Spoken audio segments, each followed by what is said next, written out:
Assalamualaikum Recording in warahmatullahi progress. wabarakatuh. Waalaikumsalam warahmatullahi wabarakatuh. Salam.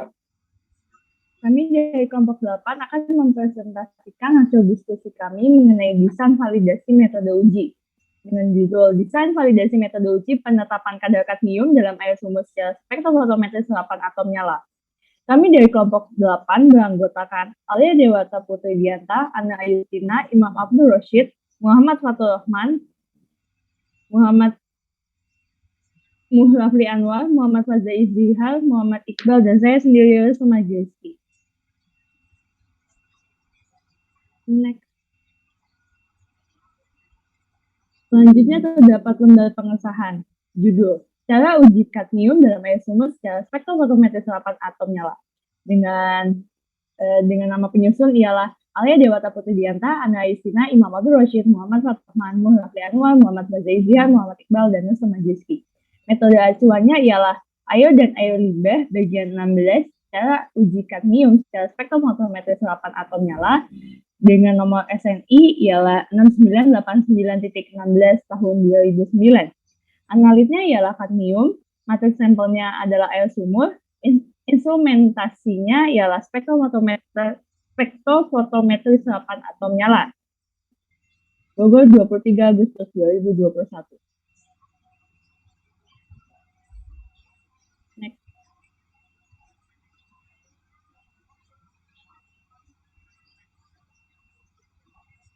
Selanjutnya ialah desain validasi metode uji. Yang pertama ada ruang lingkup. Metode uji ini digunakan untuk menentukan logam kadmium total dan terlarut dalam air sumur secara spektrofotometri serapan atom nyala pada kisaran kadar CD 0,05 mg per liter sampai dengan 2 mg per liter dengan panjang gelombang 228,8 nanometer. Lalu selanjutnya cara uji. Yang pertama ialah prinsip analis logam kadmium dalam nyala udara asetilen diubah menjadi bentuk atomnya, menyerap energi radiasi elektromagnetik yang berasal dari lampu katoda dan besarnya serapan berbanding lurus dengan kadar analit. Lalu selanjutnya ialah reaksi.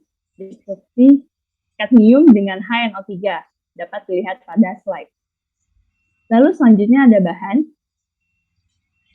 Yang pertama ialah air bebas mineral, selanjutnya ada asam nitrat pekat, selanjutnya ada logam kadmium dengan kemurnian minimum 99,5%, lalu gas asetilen HP dengan tekanan minimum 100 PSI, lalu selanjutnya larutan pengencer HNO3 0,05 molaritas didapatkan dengan cara larutan 3,5 mili HNO3 pekat dipipet ke dalam 1 liter air bebas mineral dalam gelas piala. Lalu selanjutnya ada larutan pencuci HNO3 5% volume per volume.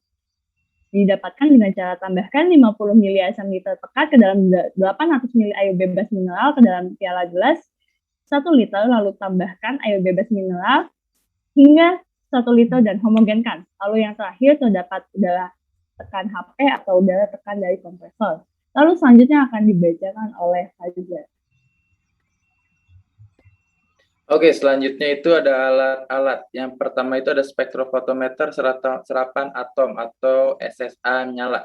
Yang kedua ada lampu katoda berongga atau Hollow Cathode Lamp atau HCL, kadmium. Kemudian ada gelas piala 100 mili dan 250 mili. Ada pipet volumetrik 10 mili dan 50 mili. Ada labu ukur 50 mili dan 100 mili dan 1000 mili. Ada Erlenmeyer 100 mili. Corong gelas, kaca arloji, pemanas listrik, seperangkat alat saring vakum, saringan membran dengan ukuran pori 0,45 μ, kemudian timbangan analitik dengan tekanan telitian 0,0001 gram, dan terakhir ada labu semprot. Kemudian ada pembuatan larutan. Yang pertama itu ada pembuatan larutan induk logam kadmium 100 mg per liter. Kemudian ada juga dengan cara berikut, kemudian ada pembuatan larutan baku logam kadmium 10 mg per liter dengan cara berikut, dan terakhir ada pembuatan larutan kerja logam kadmium. Selanjutnya adalah persiapan sampel. Persiapan sampel itu yang pertama ada persiapan sampel uji kadmium terlarut. Yang kedua, ada persiapan sampel uji kadmium total.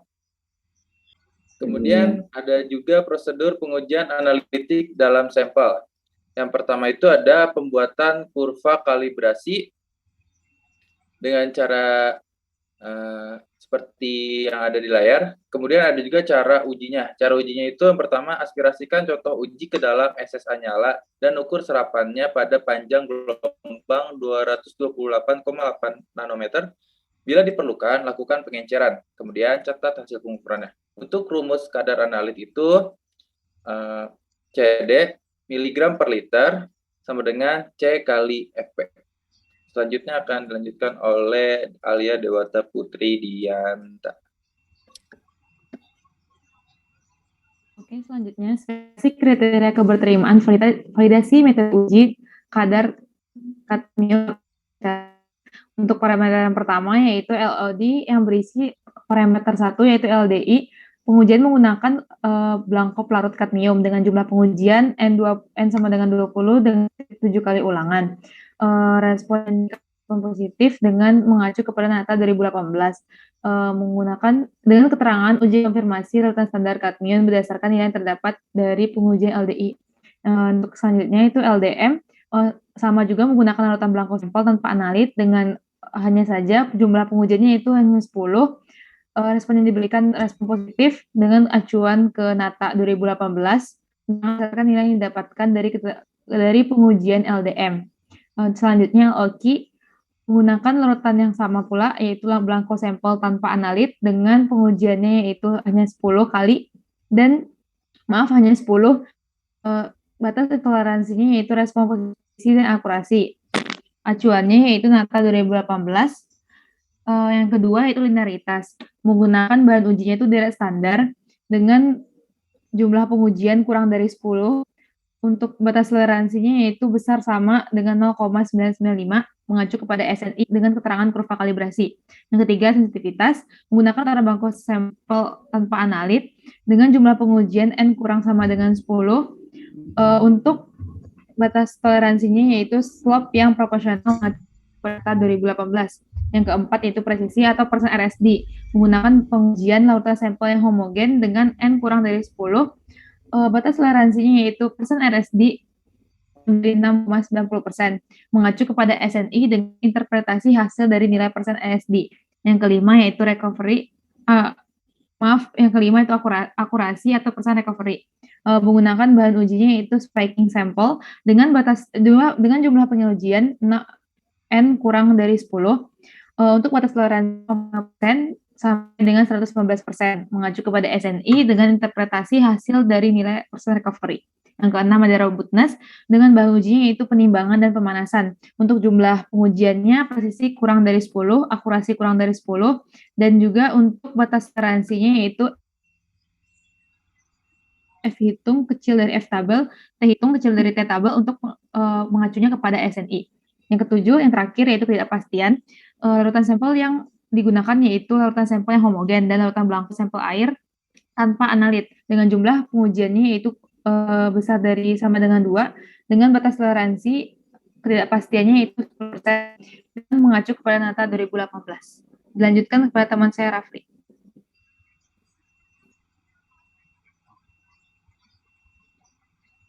Selanjutnya itu ada prosedur tahapan validasi metode uji. Tahapan validasi metode yang pertama itu yang dilakukan ialah uji LDI. Uji LDI dilakukan dengan uji konfirmasi LDI teoritis dengan membuat larutan standar kadmium dengan konsentrasi LDI teoritis sebanyak 7 kali ulangan. Hasil pengujian harus memberikan respon positif. Untuk uji LDI ini menggunakan rumus rata konsen ditambah dengan 3 dikali standar deviasi. Kemudian yang kedua ada uji LDM. Uji LDM dilakukan dengan membuat larutan standar kadmium dengan konsentrasi LDM teoritis sebanyak 7 kali ulangan, lalu hasil pengujian harus memberikan respon positif. Uji LDM ini menggunakan rumus rata konsen ditambah T-tabel dikali standar deviasi sampel. Kemudian yang ketiga ada uji LOKI. Uji LOKI dilakukan dengan rata-rata konsentrasi dan standar deviasi dihitung. Kemudian hasil perhitungan harus presisi dan harus akurasi. Rumus yang digunakan ialah rata konsen ditambah 10 kali standar deviasi. Yang keempat ada uji linearitas. Uji ini dilakukan dengan membuat kurva kalibrasi standar dengan minimal 3 kadar yang berbeda secara proporsional dan berada pada rentang pengukuran. Setelah itu didapatkan nilai R. Pada uji linearitas ini menggunakan rumus sebagai berikut yang dapat dilihat pada slide.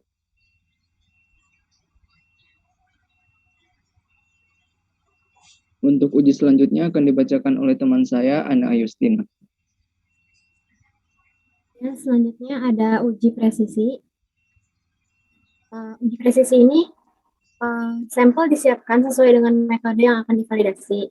Lakukan pengujian sesuai metode. Lalu kadar analit dihitung dalam sampel sebanyak minimal 1 kali untuk jumlah contoh uji kurang dari 10. Rekomendasi 7 kali pengulangan. Ini acuannya dari SNI 6989.16/2009. Uji kembali dengan 2 kali pengulangan. Tiap seri standar deviasi, presisi, atau koefisien variasi. Dihitung dengan menggunakan rumus sebagai berikut. Rumusnya dapat dilihat pada slide.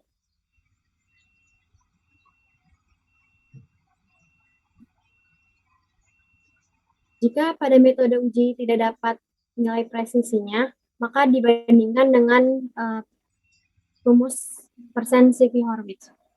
Kemudian ada uji akurasi.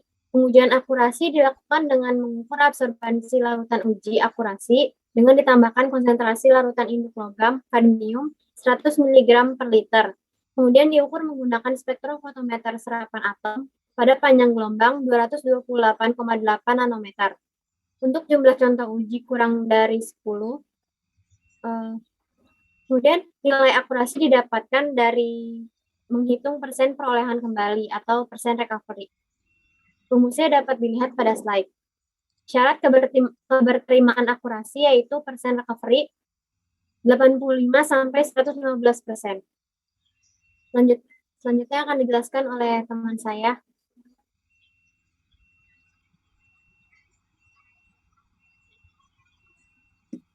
Selanjutnya ada uji robustness. Sama dengan uji presisi, hasil uji presisi dibandingkan dengan hasil uji robustness secara statistik dengan cara membandingkan uji F dan uji T. Uji F dihitung dicari dengan F tabel yang telah disediakan. Kemudian antara F hitung dan F tabel dibandingkan, hasilnya F hitung harus lebih kecil dari F tabel. Itu juga dengan uji T. Dengan rumus yang tertera pada slide. Dengan uji F, hipotesis H0, presisi metode diterima, dan H1, presisi metode tidak diterima. Dengan kriteria uji, tolak H0 jika F itu lebih besar dari F tabel. Selanjutnya ada uji T, hipotesis H0 akurasi metode diterima, dan H1 akurasi metode tidak diterima. Dengan kriteria uji, tolak H0 jika T itu lebih besar dari T tabel, dengan rumus yang tertera pada slide. Kemudian untuk menghitung estimasi ketidakpastian, pertama kita buat fishbone terlebih dahulu.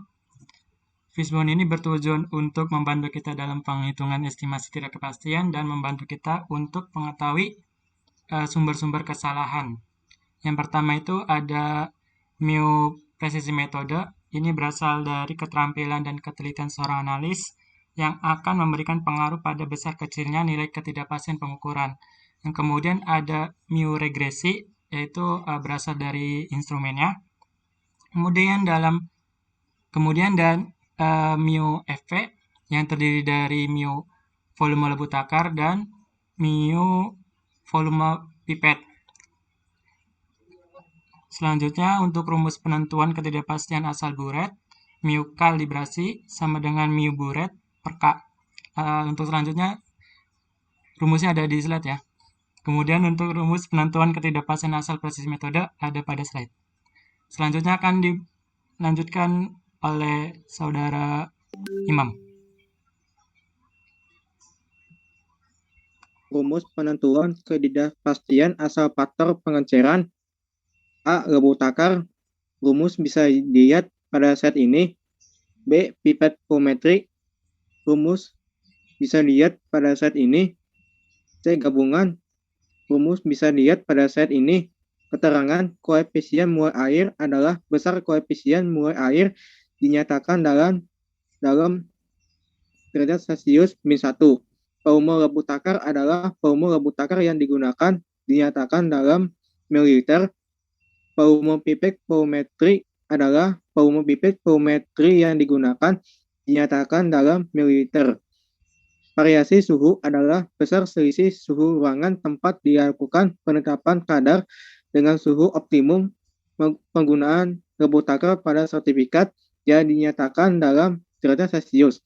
K adalah konstanta dari tingkat kepercayaan dari ketidakpastian. Rumus penentuan ketidakpastian gabungan bisa dilihat pada slide ini. Untuk rumus penentuan ketidakpastian yang diperluas bisa dilihat pada slide ini. Pelaporan normalitas dalam air limbah bisa dilihat pada slide ini.